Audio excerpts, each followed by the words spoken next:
Bonjour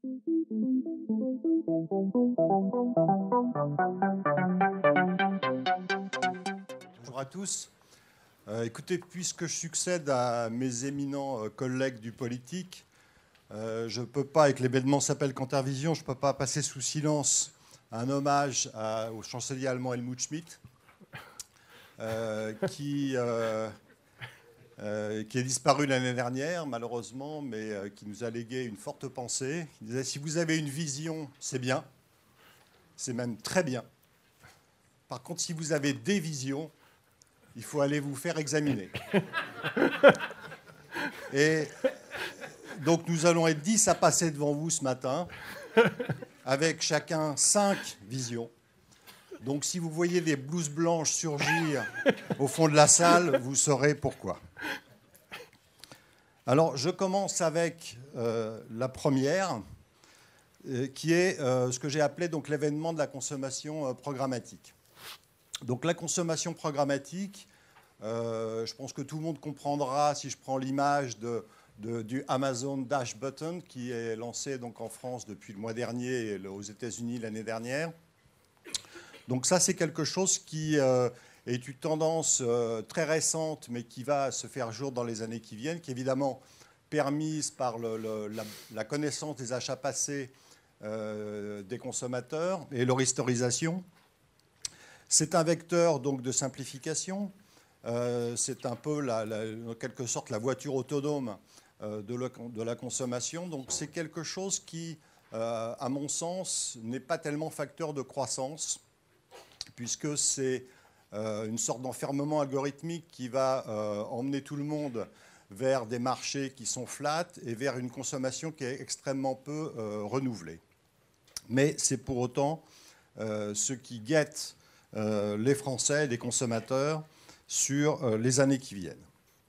Alors on peut penser que les algorithmes vont créer peut-être une sorte de discontinuité, mais pour l'instant on n'en est pas là. Tout ce qu'on observe sur les achats de drive, par exemple, avec les listes de courses qui se répètent, ça va dans le sens d'une sorte de marché flat, si vous voulez. Donc un facteur de contrôle qui plaît à un grand nombre de consommateurs et qu'on retrouve dans notre deuxième tendance que j'ai appelée le retour de la frugalité. Le retour de la frugalité il se manifeste selon trois points principaux. Le premier point, c'est la recherche d'efficacité. On a un grand nombre de consommateurs qui souhaitent plutôt être efficaces que réenchantés. Et on le voit à travers donc, des choix de consommation. Par exemple, un phénomène qui n'est pas nouveau mais qui prend de l'ampleur, la disparition, enfin la baisse de la consommation de viande de bœuf au bénéfice de protéines moins chères comme les œufs ou le jambon ou la charcuterie. La deuxième chose, c'est la rationalisation. Pour le même nombre de calories ingérées, on voit la disparition progressive dans le repas principal des Français, soit de l'entrée, soit du dessert. Pour les desserts, par exemple, c'est 3 millions d'occasions qui sont perdues chaque semaine par rapport à la même semaine de l'année précédente. Impact sur le marché environ 100 millions d'euros, donc qui n'est pas rien chaque année. Et la troisième chose, c'est l'espacement des usages qui va affecter d'autres marchés, par exemple comme l'hygiène beauté. On se rase moins, on se maquille moins, on a aussi une sorte de tendance qui est aussi provoquée par l'offre. Par exemple, effectivement, il y a des déodorants qui font croire qu'ils vont tenir 48 heures, donc il n'est pas impossible de croire que les consommateurs vont adopter ça. J'espère pas trop, peut-être ce matin. Mais ça, évidemment, on le voit dans des tendances de marché très concrètes. Par contre, cette frugalité, elle n'est pas corrélée avec l'évolution du pouvoir d'achat. Elle touche à peu près toutes les classes socio-économiques. Et cette frugalité, elle n'est pas synonyme d'austérité, comme le montre notre troisième tendance, où les Français privilégient, dans de nombreux cas, le vouloir d'achat au pouvoir d'achat. Donc le pouvoir d'achat il évolue positivement cette année comme l'année dernière, et pourtant en grande conso, les volumes sont stables. Donc pour créer de la valeur, on a en fait des marchés qui progressent. Ils sont sous-tendus par deux facteurs. Le premier, c'est la santé, c'est-à-dire la consommation de produits sains ou considérés comme tels. Donc les marchés qui se portent bien, c'est évidemment donc le bio, plus 16% sur un marché de grande conso qui est flat. Les boissons au thé, l'arrivée du végétal, très important, les infusions, etc. Et la deuxième grande tendance, c'est le plaisir. Le plaisir qu'on voit à travers toutes les innovations les plus performantes. Par exemple, cette année, Nutella Be Ready, qui est probablement l'innovation de la décennie en grande conso. Les cocktails, les mojitos, toutes ces choses-là qui sont véritablement très, très porteuses. L'avenir, il se situe vers des produits qui vont effectivement arriver à mixer ces deux tendances de santé et plaisir. Il y a assez peu de produits dans ce cas-là, mais c'est évidemment une bonne piste. Pascal, il te reste 1 minute pour les 2 dernières tendances. Parfait.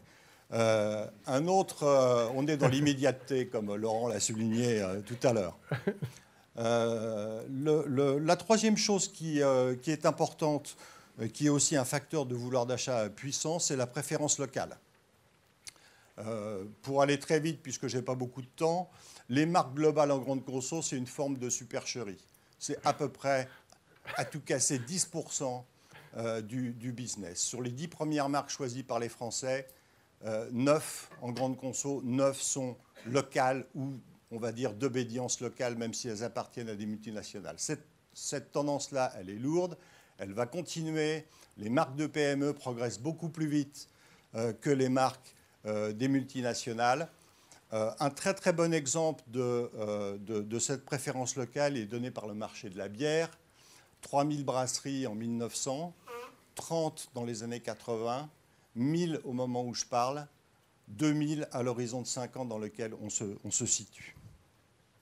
Et pour être rapide sur la dernière tendance, donc il y a un quinquennat de la consommation qui s'ouvre et un quinquennat politique aussi qui pourrait être dirigé par quelque chose d'extrêmement terre-à-terre par rapport à ce que je viens d'évoquer, c'est l'influence d'une hausse possible ou probable de la TVA de 2% l'année prochaine. Les conséquences pour la consommation, les conséquences pour vous, à peu près nulles. Ne faites pas tourner vos modèles d'élasticité prix, ça ne sert à rien. Il ne va rien se passer. On l'a vu sur la taxe soda, on l'a vu en Angleterre en 2011 quand la TVA a augmenté de 2,5 points. Donc pas de dépenses superflues pour juguler ça. Les Français puiseront un petit peu dans leur épargne et tout se passera bien après 2 ou 3 mois de secousse. Voilà, c'est fini pour moi. Et sans transition, on va passer de la TVA à l'identité plurielle avec Emma. Oui, sans transition, mais pour vous amener un peu aussi vers quelles sont les nouvelles valeurs, les nouveaux styles de vie qui influenceront demain la consommation. Tout d'abord, l'identité. L'identité, la façon dont on considère du coup les segmentations, dont on approche le consommateur, qui doit s'envisager de plus en plus de façon plurielle, comme une entité transformable, au gré des envies, au gré de nos existences, qui sont de plus en plus multifacettes. Et ce que cela signifie, c'est que de la mode à la beauté, la façon d'envisager la manière dont on regarde le consommateur doit évoluer pour ne pas le figer dans des définitions clichés ou stéréotypées, doit répondre à des besoins qui vont s'ouvrir au déploiement de pluralité. On a parlé d'imprévisibilité, on a parlé de consommateurs qui sont paradoxaux, et c'est cette capacité de réconcilier aussi parfois des choses qui peuvent paraître paradoxales, et surtout de challenger les catégories du genre, les catégories de l'âge ou des rôles sociaux aussi imposés par la société, car ça répond aussi à un besoin de décupler le sentiment d'épanouissement de soi, qui est aussi l'un des grands leviers de la consommation.